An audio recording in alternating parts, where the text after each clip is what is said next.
Hello and welcome everyone once again to Dr. No Cast's the LJL Summer Playoffs Round 2. We have another exciting one after what was a pretty action-packed series yesterday with V3 triumphing over Sengoku in a 3-1 match. We're coming back today with CGA versus DFM, Crest Gaming Act versus Detonation Focus Me. And this is a matchup that I'm honestly very excited for personally because CGA has been a team that really came out a little bit strong in this split. Spring split was a little bit rockier for them. It wasn't the most convincing split of their performance. They were out fairly early, even in playoffs. And now this is their chance to prove that they're coming back as another team. But speaking of teams trying to posture themselves with a new identity, I have to look at DFM. We've been talking about them all split long. It feels like as they started what I believe is their lowest position on the split in the past 4 splits. This is a team that had accrued a total of 3 losses during regular split across all of 2019 and then had accrued, I believe, only 2 in the spring split of 2020. This is a team that is your hallmark staple. This is your name brand, top shelf team from the LJL. The team that has gone to Worlds time and time again. The team that has brought home the first win in an international for LJL. This is a team that has all of the renown and prestige behind them that you would expect from the LJL, but this split especially has been a struggle, and we did talk about it a little bit in one of my past videos, but for those of you that are just tuning in during the playoff crunch, to give you a quick rundown talking about DFM, it's been a little bit of a struggle, and what I would personally like to call an identity crisis, it felt like, for DFM, where coming into this split, DFM looked lost. There were a lot of periods of time where we were looking at DFM critically, and they were just making plays that were very unbecoming. Their macro did not look nearly as solid. They looked a little bit lost throughout the mid and late game, and there were mistakes they were making against teams that should have been on projected brackets well and below them. But they were just dropping random double kills. Most notably, at one of the earliest games of the split, they dropped a double kill they got 2v1'd. Saros and Steel got 2v1'd by a Katarina in the mid lane of Pink, who was a rookie at the time. And while it was a very standout performance for him, it was very unbecoming of the side of DFM. And while in the last few weeks of the regular bracket, they did clean up a lot of play. Week 7 was very impressive for DFM, and the Super Weekend, I feel like, instilled a bit of confidence in a lot of DFM as a whole, and a lot of DFM fans, hopefully, as it had been a little bit of a struggle for DFM to really find their footing and to really find their identity again in being the big bad final boss of the LJL that we always like to praise them for. Now, of course, for those of you that have been with me for a while, you'll know that I like to be a bit critical the better a team is, and given how good DFM have been, I want to be more critical of them. And after watching their first round series against Burning Core, I'd have to say that it was an expected win, but not a convincing one, if I do say so myself. As we're taking a look at some of the footage here, there were definitely signs of life and beautiful signs of aggression coming out from the side of DFM. I felt like there was a lot of points at which you could clearly see DFM had a game plan, they moved into it, and while in draft, they weren't always drafting out the cleanest, there was at least a baseline level of coherency, and with the way that they executed that draft, it did instill a lot more confidence in me for DFM. Although this series did go 3-2, and that's a team that DFM was seeded very close to, and it only gets harder from here. You're battling, that was the 5th seed at the time.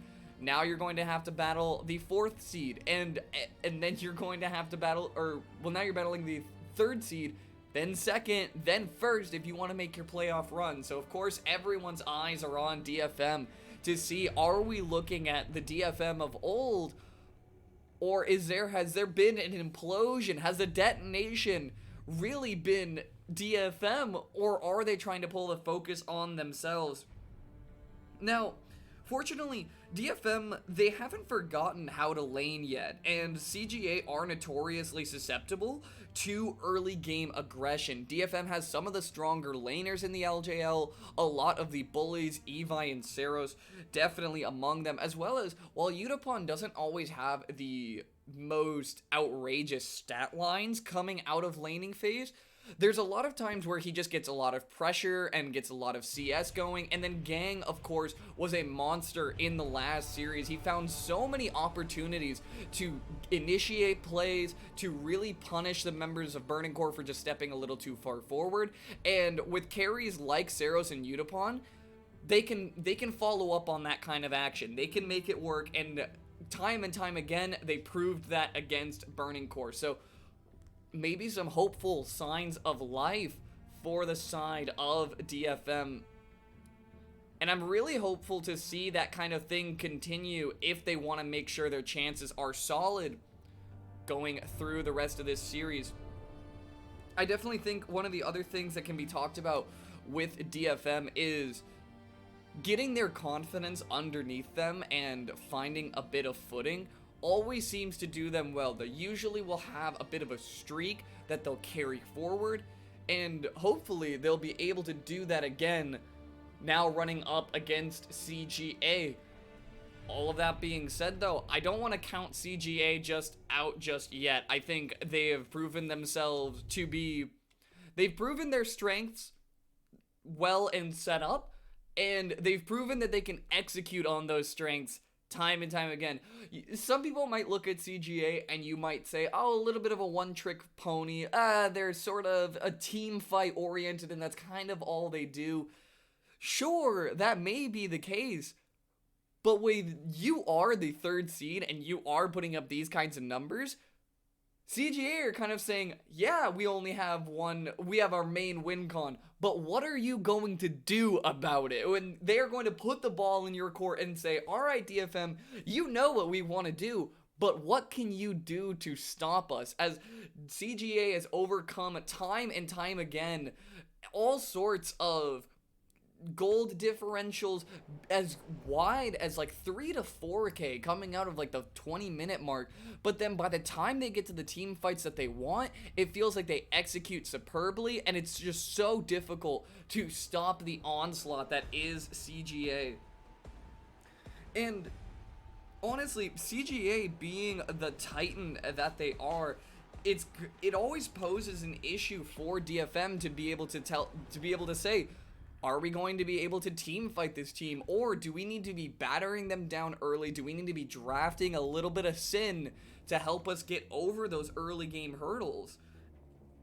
That's sort of things that I expect to be on the minds of DFM. But one of the other things that comes out for it is CGA has at least proven that they can play a similar style time and time again, but there are some gaps in both of these teams' drafts, I feel, where CGA struggles a little bit with the center side of things. Not a whole lot of early game focus coming out from this team.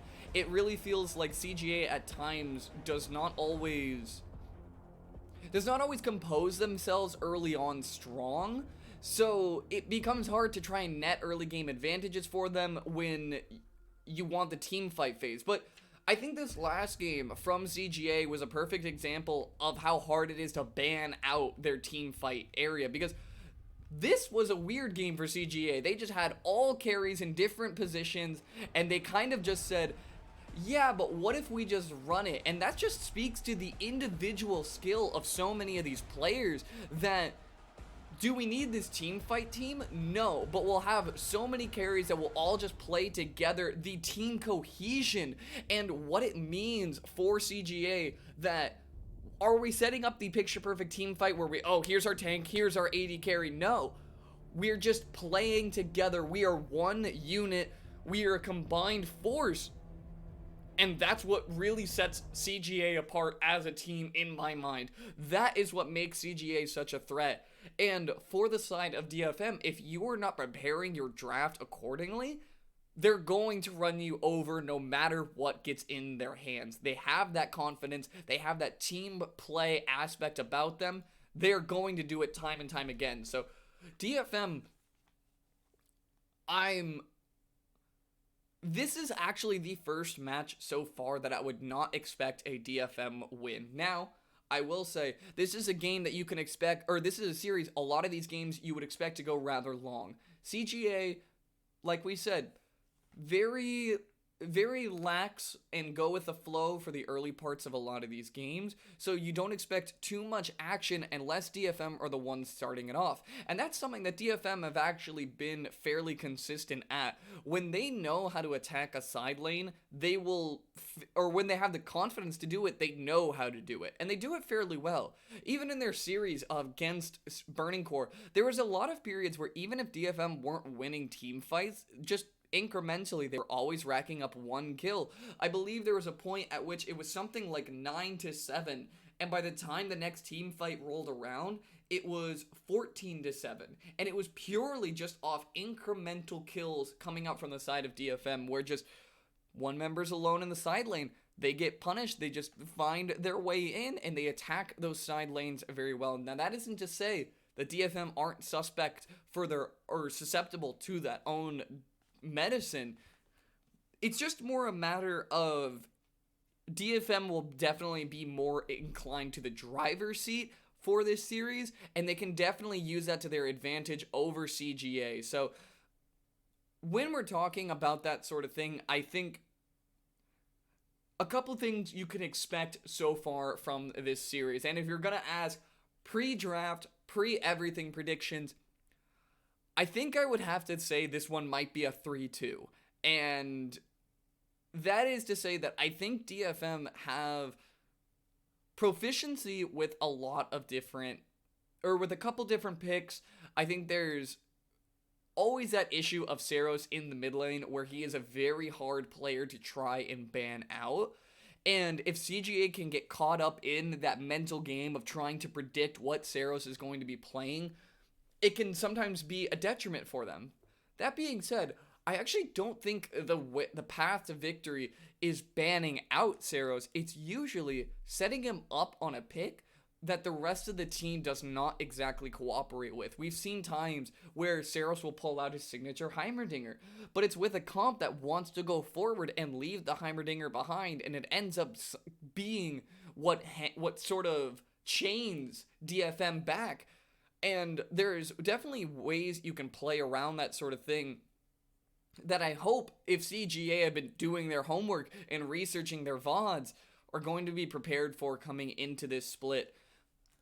But they're going to need pretty much everything in lineup, as we're going to take a quick look at the lineups once again. CGA, we have Nap in the top lane, Unica in jungle, Arya in the mid lane, Gengo in ADC, and Grendel, of course, in support. Then, of course, we have as well, over here on the side of DFM, Evi in the top lane, Steel in the jungle, Saros in the mid lane, Utapon in ADC, and Gang in support.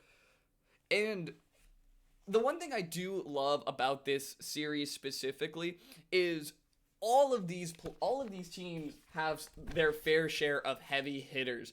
Nap is, I expect a lot of action in the top lane, actually, because Nap and Evi will definitely be two top laners that can scrap it out and kind of carry advantages against each other in the side lanes.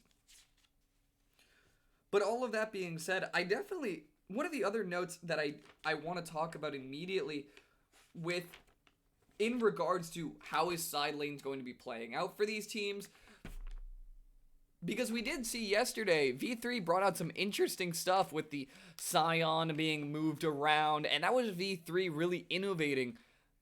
DFM have not been ones to innovate very hard, and it's actually been kind of that's the tale of their woes coming from the spring split is they were the most dominant and most appropriately fixated to the meta in spring split, but as it's advanced, it felt like DFM kind of got left behind, and CGA has sort of found a bit more stride as the meta advances, where teams were realizing it's a little bit more okay to pass over a couple early Drakes. You don't need to be first to bat every time. And that can be really what benefits CGA here, is now that teams are understanding what you can give up early, what soul point really means. Things like that, I think, are definitely what you'd expect from CGA to be playing around, relying on, and then by the time it comes down to it, their team fight presence will be all that you want. And of course, if you're looking for who is your standout player of CGA, eyes go to Arya immediately. The man is a monster on so many picks. Silas, of course, is one of his signature picks, also having a 26 KDA on LeBlanc. The man is a monster. But I always look at his Silas as he has accrued probably the most amount of Silas bans out of any team in the LJL, as he really brought it to the forefront in the spring split. He said, "All right, everyone, now I need to let you know exactly what's going on with the Silas that I have, what I bring to this kind of table." While on the side of DFM, Cero's in equal parts is that, but it's a very different kind of carry position for him, where look at all of the different champions he has picked. He is actually the only LJL mid laner that has really been on the Kog'Maw mid sort of bandwagon. He's been able to play it, and it plays very well to the style of champion that he likes. Very big fan of Ziggs, very big fan of even Xerath, which he has brought out from time to time, and he's kind of set up ideal scenarios for himself. So there are a lot of picks that Ceros can rely on, which only feeds back to what we were mentioning about how it's very difficult to ban out DFM's mid. So you might want to be focusing on the other ends of the map, definitely protecting yourselves from some of the early game picks that DFM might be drafting into will be fresh on the minds for CGA.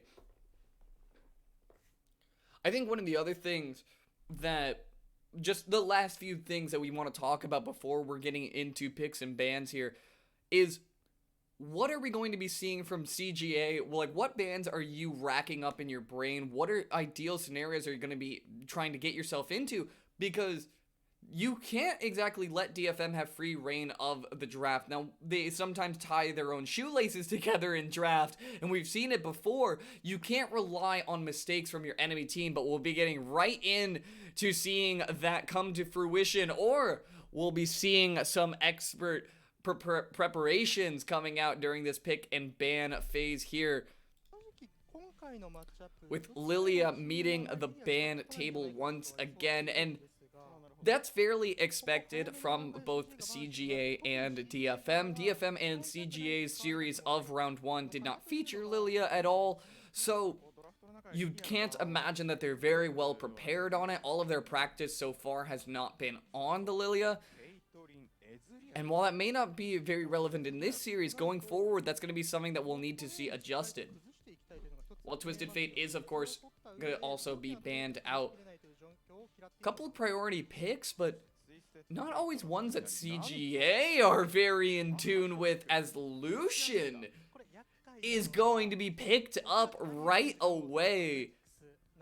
And this is sort of an interesting, Lucian actually being on a B1 pickup here postures itself very similarly to that of earlier on this split, how Kalista used to operate within the meta. Has that flex potential, can be moved into side lanes if need be, but the main purpose, of course, is to just have that early game advantage, something that can duel in the top and mid lane if you needed to, or pivot it down towards the bottom side. You can pair it with any engage AD and have a pretty good control of the lane. And so DFM drafting up Renekton and a Nidalee right off the bat. And a good response from CGA to draft up the Graves and the Syndra. Graves into Nidalee is a fairly common matchup that we see so far, and the Syndra does very well at creating space, getting Renekton or Nidalee off of you. Not a bad option for Ahri to be picking up, but I am now curious about Seros drafting up the Heimerdinger, which kind of works in two ways, because Heimerdinger can be a sort of poke mage in some aspect. The W rocket barrage coming out from Heimerdinger can definitely be something that Seros can rely on. It's very easy to tack on a lot of extra damage with that ability. Combine that with throwing a couple spears from the Nidalee, and you have sort of reason that CGA will feel the need to engage, but as we all know, it's very difficult to be engaging on a Heimerdinger once he gets himself rooted in there. There is also, of course, the potential to flex the Heimerdinger into the bot lane if the Lucian ends up moving down there as well, and DFM will have that advantage going into the second half of picks here. While Bard is going to be banned away, so Ashe still open alongside Jhin. So if it ends up that CGA is not putting the Lucian into the bot lane, they will have that response on deck, but DFM are going to hide their intentions for now. They're going to pick the Leona, starting things off, which again doesn't exactly work with the Heimerdinger, but can at least bide its time and just wait to engage later. So I'm curious to see how CGA are going to be trying to get around this one. So Shen is picked up. Not a bad option, but what are you going to put in alongside it? Because as it stands, CGA doesn't have the best engage tools to move the Shen into position. Are we going to see possibly something like a Hecarim top coming out if they ended up deciding going down that route? But no, it is going to be the Lux in support. So the Shen is actually going to be the top lane pickup. And it is going to be the Lucian ADC. So a little bit interesting to kind of see. The Shen is sort of picked as an insurance policy in case anyone gets caught, but CGA's comp doesn't have the best tools to offer up to the rest of his team. You know, you're not offering something like a Hecarim or a Wukong, something that can go in and you'll give Shen a reason to not only protect but attack, as he can, you know, dash in with the E right out of it. But I also see DFM drafting up the Aphelios, and honestly, I am fairly in favor of DFM's draft here, as CGA doesn't have great engage options, and DFM doesn't really feel the need to engage until much later into this game. Once you've already scaled up, you already have your Aphelios online, Heimerdinger is already setting up turrets. In the meanwhile, you can just rely on the Nidalee to just be farming up. Maybe you're playing around the top side if you want to try to get Renekton ahead. It's not even a requirement though, because if Renekton gets outscaled, he can just pivot into being a body later on and just build a couple tanky items so you're not getting popped out right away. And I'm very curious to see where we go from here with CGA's comp. So I think definitely this is a comp that favors DFM, and a matchup on terms of both of these comps that will favor DFM, because you get Evi going in the top side, Steel has a lane to play around that he can still feel interactive on the map. But the rest of your lanes are fairly self-sufficient. The worry, of course, is bot lane. If Gango and Grendel are going to be bringing out some hot action, Udapont, of course, on Aphelios, takes a little while for you to be online, and Lucian can absolutely abuse that, as Leona doesn't offer the most amount of defensive options for the Aphelios there. So possibly another option that is fresh on the minds of Steel as to which lane he wants to be playing around.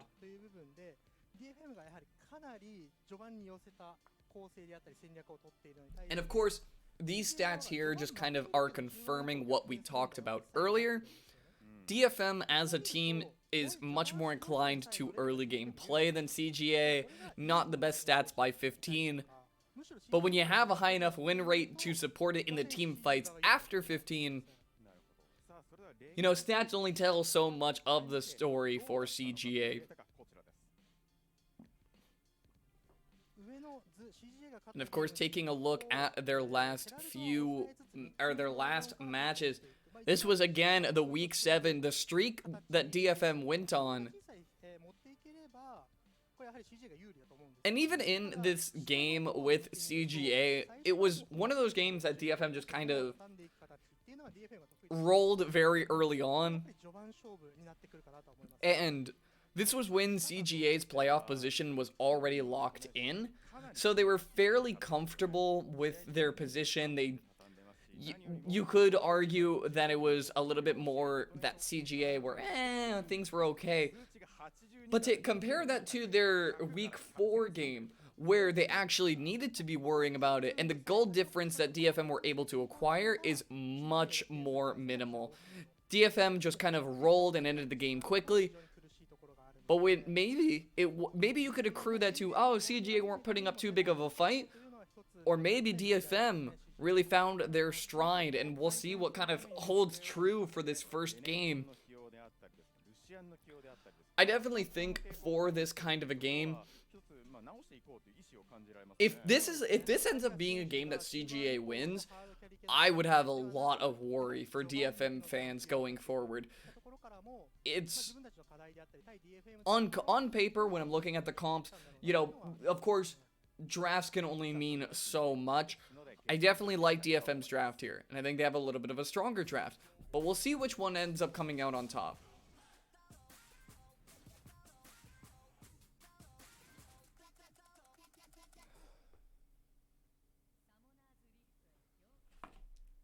LJL 2020サマースプリットプレーオフラウンド2マッチ2ゲーム1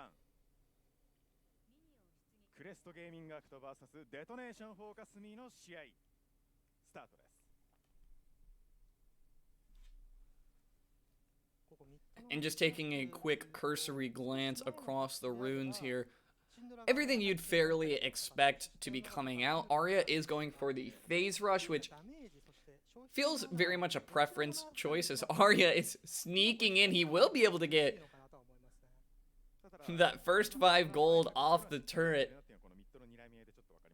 Cute little play from Arya to be able to walk up to that one, and Saros can't really respond. You don't have W yet to answer that one.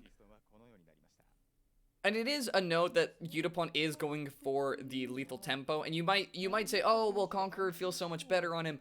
In this kind of a game where all you're worrying about is shredding a lot of squishy members, the only tank being Nap in the top lane, definitely the fights aren't exactly expected to go long enough that you're worrying about having the Conqueror for the extra healing. You can rely just more so on the Legend Bloodline healing and worry about having a little bit of scrapping power with Gango and Grendel in the bot lane. So you can expect that's going to be their intention, as Gango as an AD is definitely someone you can expect to be pressuring out early. He's one of the only LJL ADs that has played Draven in the past year. And he even has, I know it's 100% win rate, although it is only, or he did win the game he played it so far in the summer split, and I don't recall how his spring split statistics are going, but It takes a lot of confidence to be drafting a Draven in pro play, so Gango, of course, a man to know his abilities and limits. どこでしょうね。どこで差がついているのかちょっと正直パッと見では分かりませんが。シェンっていうチャンピオンの選択ももしかしたら関与してますかね。And this is going to be a matchup where definitely we'll be talking a little bit less in the early games. You know, you can expect lull states to last a decent while. And there will be plenty of team fights to need to keep track of later on in the match. So for now, you can kick your feet up a little bit. You can relax.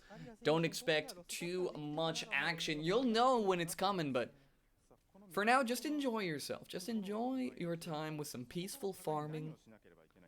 We can enjoy a little bit of ASMR jungle clear here with Steel as he's already onto that level 4. The clear speed of Nidalee is just so insanely strong, as he's already onto level 4 before the crab exchange. As he is looking a little bit on this top side here.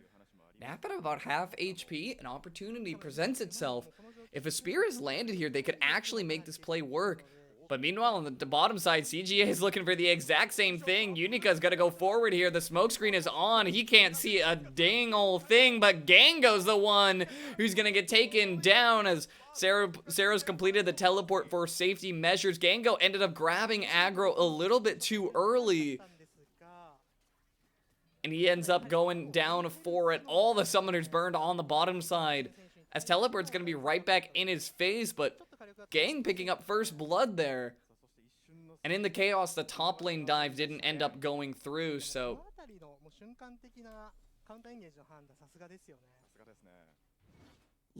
just a minor bit of action at CGA. That doesn't feel great for your confidence, and it was sort of just the aggro trade that didn't quite go the way of CGA. Unica, I believe, thought he had aggro and started walking out early, but once he saw the teleport, he can't walk back in, and they couldn't get the damage that they wanted on to Utapon there, so it's going to be a free first blood over to DFM, and hopefully CGA are undeterred by that, as you definitely want Gango to start getting ahead, but doesn't always still instill the most amount of confidence to be botching a dive like that. It is online, it is a little bit harder to, you know, really make that work, but hold that thought as Steel might be found out here. Grenda's gonna throw the binding, and it will find his mark. Steel's gonna flash over the wall there, and Unica with no flash to chase him down. Gonna be a flash burn from Steel on his quest to take away as much farm from the side of CGA as he can, and that's sort of what we were talking about in Champ Select of Steel has lanes that are fairly defensive in nature, so he doesn't need to be too proactive. And netting just farm advantages, stealing stuff away from Unica, not a bad option to just try and find value through farm, getting towards your items. When you know you're going to have to give up a couple of these Drakes just due to the bot lane priority that CGA has. Not the worst position for DFM, sort of expected losses and hopefully expendable ones as Nap getting a little fancy with Evi as he looks to try and cut the wave out here. It's a little bit difficult to cut waves on a champion like Shen.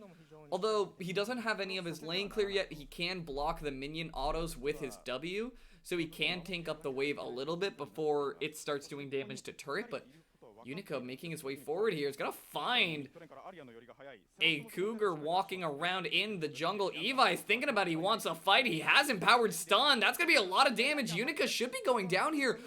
No, a beautiful taunt. Nap saving the life of his jungler only for so long, but allowing a trade kill to come through.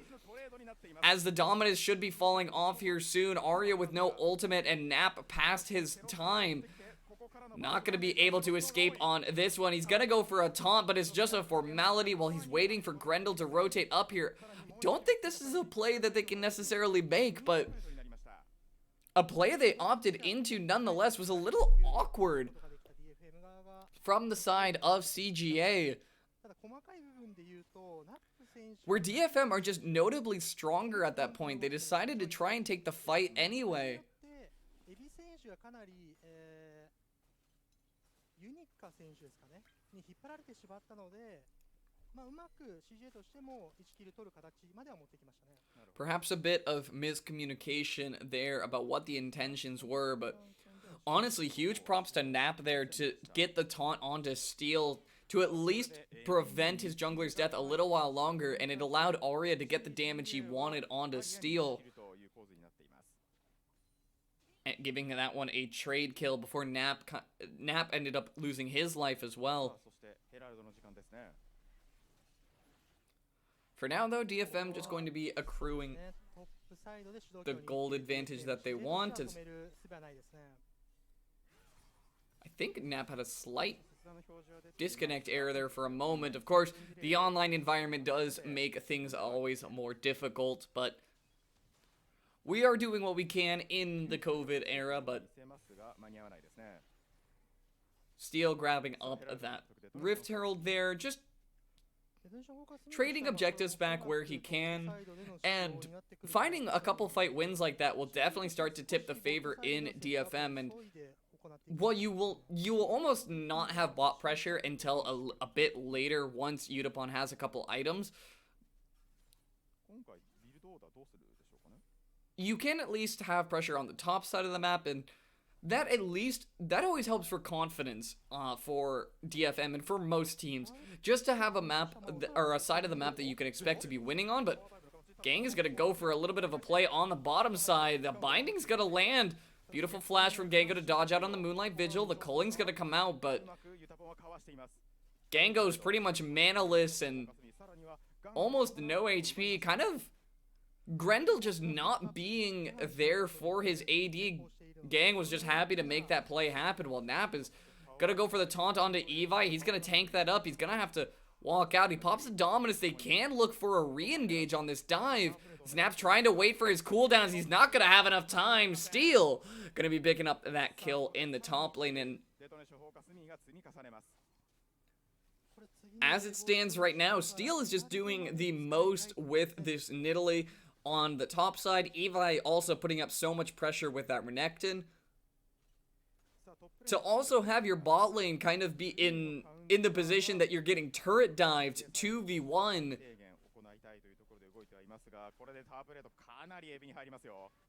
Things are looking grim for CGA, but somewhat expectedly grim, as we've talked before about what kind of stats DFM put, or what kind of stats CGA put up by 15 minutes.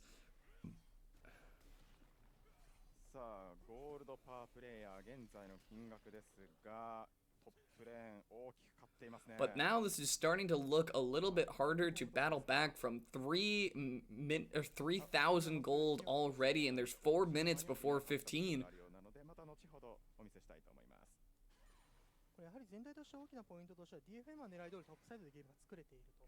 Really going to stress the amount of team fighting that CGA are going to be able to pull off here, as a binding is going to land his way. That's going to be a dead Saros.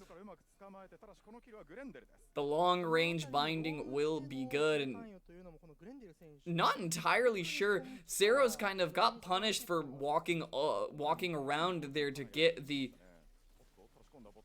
blue buff there, as Udapon going very low as well. I was going to say has heal, so he's not too worried about that, but no flash from Unica means no kill is going to come through, but Udapon hanging out just a little bit too long. The cavalry is here, but Unica says he wants it all the same. He's going to go down for trying to force out on that play, but now they're kind of caught between a rock and a hard place. Flash in from Evi. This is going to be the team fight that DFM dream of, as a slice and dice is going to go forward. Evi's just trying to chase down what he can. Nap is going to trade one over to the jungler, but not after so many members of DFM fall. まずユタポン選手の相手のエンゲージをさばいたシーン、非常に素晴らしかった。And this is, like we mentioned, exactly what you'd expect, is if DFM are just putting up these kinds of numbers early, there is nothing that CGA can do. And it's interesting because DFM have quite a defensive comp in nature here.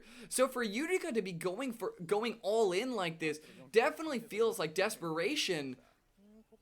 As a kill doesn't come through and you thinking to yourself, oh, well, we would like to make this play, but then the teleport comes in and Utica just doesn't seem to mind immediately after. He says, well, we already channeled the stand together on the Shen.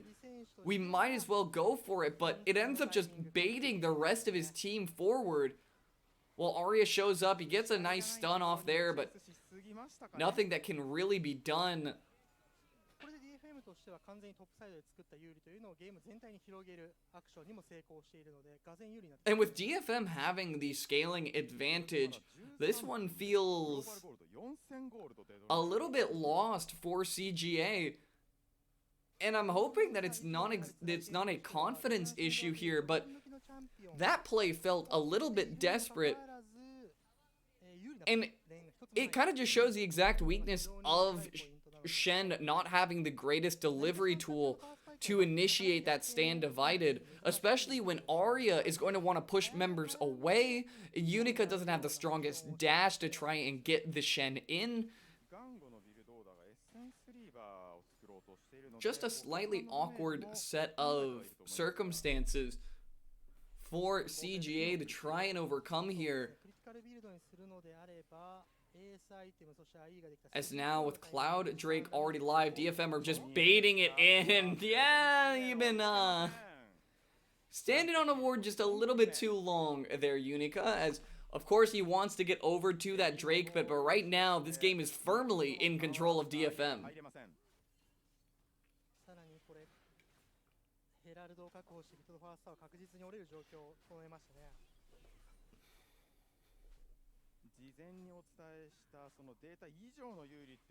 And for as much as I harp on DFM, I love to see a confident DFM, and that is exactly what we're seeing here.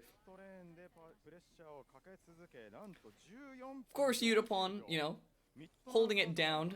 An honest, a gentleman's 0-3.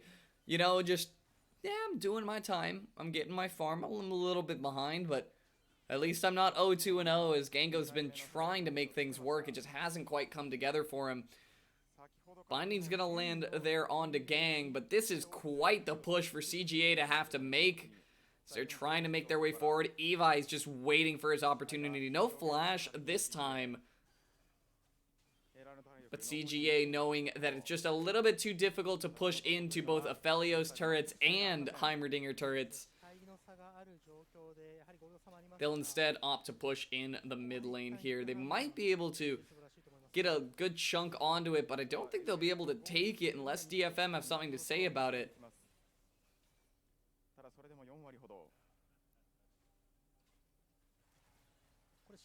As they'll take the back off. Reset for now.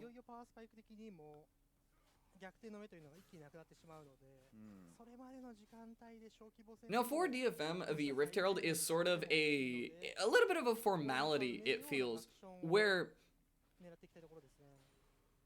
the Rift Herald doesn't exactly have a huge amount of value. You can pop it into the bot lane to get the last of the outer turrets, but you're not trading it for any objectives anytime soon because Baron, of course, is still a little ways off, and the next Drake as well, so might just be able to sync it up with the next Dragon timer, but honestly, just giving more pressure to Evi in a side lane is a great use for it. If they decide to just plop it down with him. At this point, Bork and Cleaver are starting to come in. You're going to be just starting to shred out Nap. He is not going to be able to stand up to you because he can only block the autos for so long. And it doesn't help if you're popping the stand together to be able to teleport in, and then you're half HP by the time you get there. Yeah, I was gonna say Nap doesn't even have a full armor item completed, just a cloth armor on him. Evi is going to be more than happy to be shredding that kind of damage. Drake is spawning up here, so they can use the Rift Herald in this bot lane. It looks like Nidalee is roaming down there to do that. But it's almost not even necessary. CGA are just nowhere near contesting this Ocean Drake, as they're just trying to pick up gold on the map where they can. Try and bounce back into this one. Evi is going to be picking up the most amount of gold on the map, though, as he's going to grab up that turret. And he'll just kind of have continued pressure pushing into the bot lane here. Next charge should be able to go off without a hitch.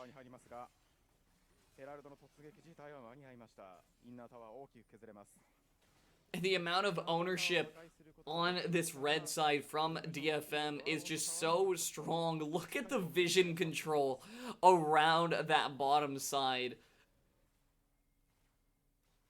That's exactly what you want to see if you want to just set Evi up to split push, have his time, and honestly, just be bullying Nap almost into a 40 CS advantage on that side of the map. Now, fortunately for CGA, mid and bot is favoring them in the CS department, but it's only evening out the amount of gold that they're currently hemorrhaging to the side of DFM.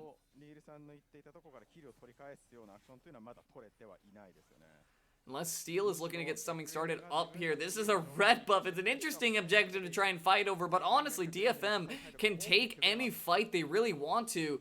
Evi, knowing that already running forward, a huge stun is going to do enough damage to at least make DFM think about running away, but Moonlight Vigil's going to do a little bit more to Grendel there, as Bork is going to be popped onto Unica there. Steel should be able to escape on this one. Evi's going to have to tank up that culling for his jungler, but Solar Flare is going to go in. That's going to be a bouncing grenade, finding onto two members there.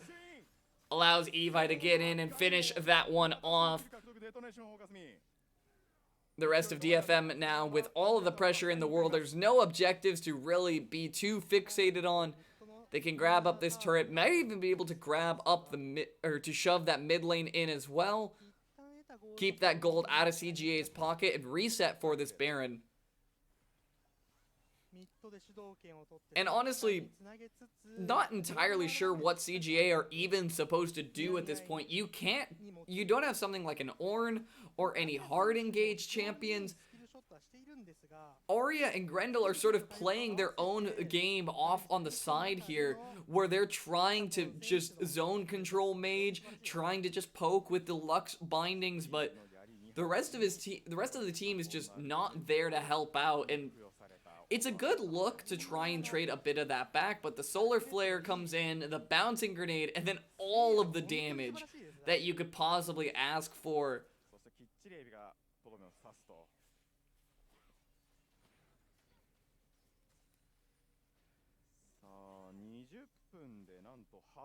DFM still taking it. You know, it's funny because we're only 20 minutes in. This is not that long of a game. But with how long it felt like DFM have had their hand on the steering wheel, it feels like this game has been over before it even began.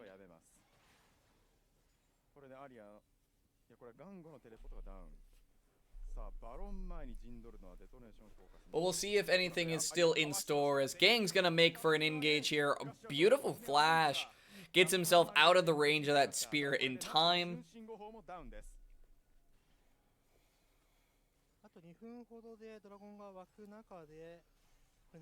Not a bad deal if you are CGA, but just continuing to try and get what gold you can, but it is few and far between. And the unfortunate thing for DFM is currently where their gold is allocated. Having so much of it on the Renekton does set up for a nice split push, but Hudipon has only completed his second item now, so you don't have a huge amount of Baron shred until he is now coming off of respawn. Or not respawn, excuse me, coming out of Fountain with that extra item in tow. So you can rely on Evi's pressure, but might get found out here. Oh, the stun is botched. spawns the Dark Sphere just a little bit too far. But that might be damage done for DFM as they're going to start up that Baron here. Like we mentioned, 2-item Aphelios is all you're really waiting on to start DPSing this Baron. 2k HP, it should just be going down. No opportunity for a steal. But we'll see if CGA can find a fight afterwards. A stun onto Evi is good, and that's going to be the light coming out from the Lux.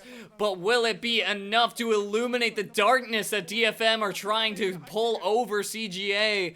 As Gango is just going to go down here. Grendel is going to be doing what he can to survive. He will limp away. And Gango as well is going to just batter away Utapon, forcing him back. Honestly, that was an impressive showcase from CGA, but not a fight that DFM even needed to win. As Baron is already acquired, will DFM try to have their cake and eat it too? With this Ocean Drake coming up here, Grendel knows he doesn't have enough HP.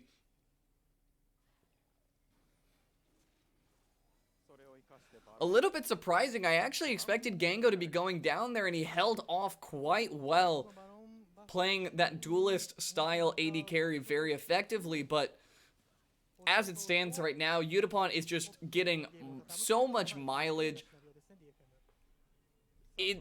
Posturing for fights is only going to get harder and harder from here.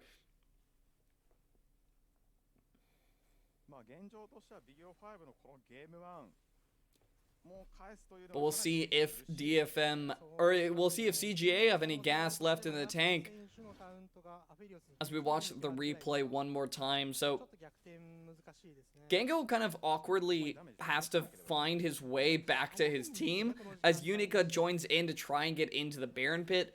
It's a great execute onto Evi before he's able to find any value, but the amount of resources expended on that account means they don't have anything left for this fight. Nap on the bottom lane limping away. Grendel just barely living out and almost trading that kill backwards. But now DFM are putting them on their final clock. Haven't netted any gold off this Baron just yet, but that will be rolling in soon as Saros is going to grab up that mid lane turret. And DFM and the rest of CGA have only base left to go. They're on the walls. They're trying to breach in. DFM looking for an engage here. Gang not quite gonna find it there. You have about a 10k gold lead, so DFM really only need to just pull the trigger and start off a fight, but giving a decent amount of respect to CGA for their team fight name. So it looks like Gango's just going to pop the culling here, trying to clear out the wave zone away. But the more abilities you use just to clear waves, the more time DFM just have to watch cooldowns be burned. As finally Gang's going to pop the engage there, find his way onto Lux there, knocking that one down. A good stun, but nothing that can be capitalized off of, as mana is running low and health is running lower. The Moonlight Vigil's going to root up Unica, going to try to force him back while they're on to the Nexus turrets. One already down as the smoke screen's going to fly in. DFM are going to take their call to back off. The Baron cracking open the base, but right now DFM Ocean Soul is going to be on their minds, and it's the safer of the two objectives. You know, you could end the game, sure, but a teleport is coming in here. Arya just trying to find his way around. He's gonna be face checking Steel and Evi as he finds a stun opportunity there. CGA might be looking for a last ditch fight here onto this Ocean Drake as oh, it wasn't actually live. Excuse me, a little bit of a graphical error there. I actually thought last Ocean Drake was live, but either way, DFM, well, that only makes the teleport even more odd from Arya. Sort of playing out that teleport just to try and find an exit. But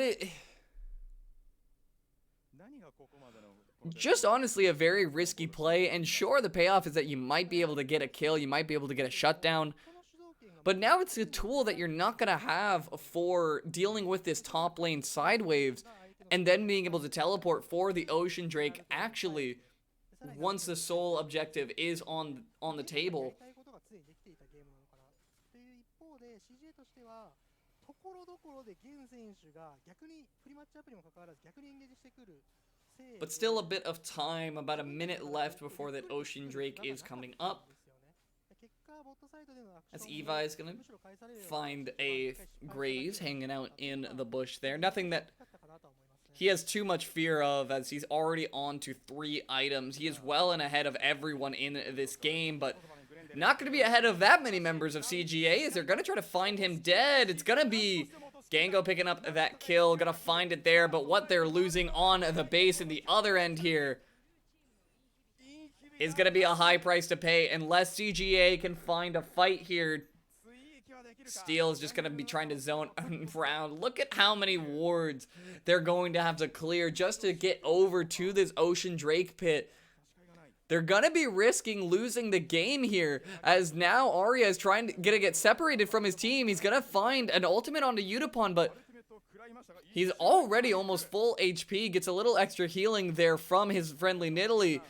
As Unica's onto the Ocean Drake, he should be able to try and solo this one out, but I don't think DFM really care anymore. The teleports are going into the base, as Saros is trying to just finish this one off. Teleport back from Gango, as he's going to try to duel that one out, but the Ocean Drake is going to go the way of DFM. The fight is going to go the way of DFM, and Stand Divided channeled. He did zone away Saros. As now DFM are just going to pick up the pieces of this fight. Find a kill. Find another one as Saros. Beautiful flash there to avoid the stun from Arya, as he should just be going down here. One last rocket volley from the Heimerdinger there.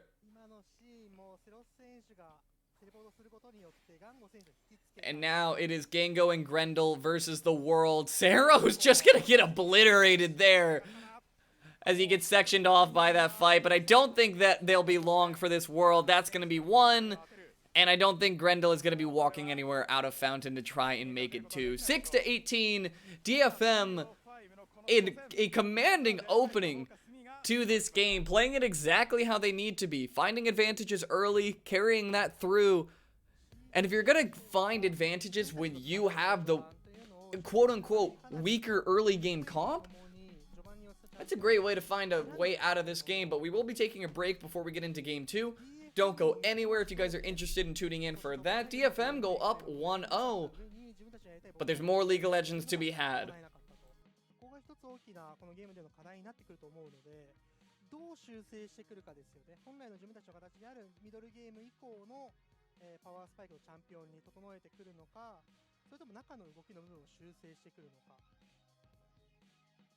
DFM 一度有利を取ってからのスノーボールのスピードというのが非常に速いですね。さあ最後のリプレイです。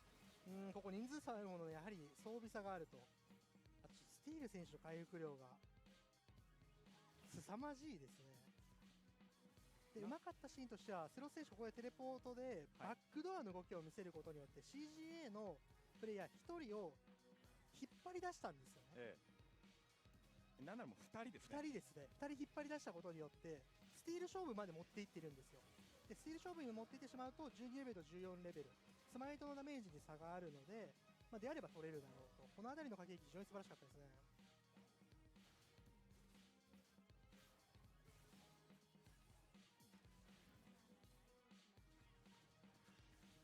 いやー初戦、圧倒的な勝利を収めたと言っていいですよね。これはいいと思いますね。最終的に12000ゴールドに近い金額差を29分で作ったと。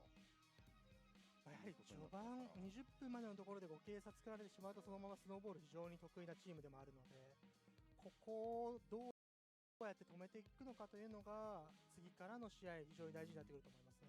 その CGA としてのその課題は明確ではありますが、それもずっとレギュラーシーズンからずっとある課題が、このプレーオフで乗り越えられるかどうかというところですよね。そうですね。バンピックを見るとそこの課題にトライしているというのは明らかに見えているので、ここあとどの部分を修正してくるのかというのが非常に楽しみなゲーム2になるかなと思います。さあそれでは続いてゲーム2となりますが、一度インターバルとなりますので失礼いたします。CGA も仕掛けるぞ。師匠ダブルスネ当てた。一気にバーストを絞って狙っていきますが、ただし弦の返しがうまい。タワーのダメージがガンゴに届いています。ファーストブラック角デトネーションをおかすみ。これ CGA としては辛いのが主導権を取っているようでゴールド差 AD キャリー間でないんです。これユタボン逃げられるか。ここでフラッシュアウト。ただし継続して置いていく。ただしここにテレポートが入ってくる。ゼニスブレードをしっかりと糸の中に当てて、エビもテレポートで寄ってはきましたが、ただしユニカ前線に出過ぎた。孤立したところを打ち取られて1キル。そしてフラッシュインからのスタンをしっかりと決めてキル回収をしていくのはセロス。そのまま指示を飲み込むような集団戦。デトネーションフォーカスに次々にキルを獲得です。さあユニカに対してもエビのルインドキングのアップ部からスティルとともに襲いかかる。ここはフラッシュアウトで対応。ソーラークレアは直撃はしていません。ただ横からセロスのダメージ加えてエビのフラッシュイン。そのままガンを落としきってまたしてもキル獲得。デトネーションフォーカスミ。それバランを触っているのは確認した。さあラッシュ判断。2丁走者は味方が受けつつバロン獲得。デトネーションフォーカスミ。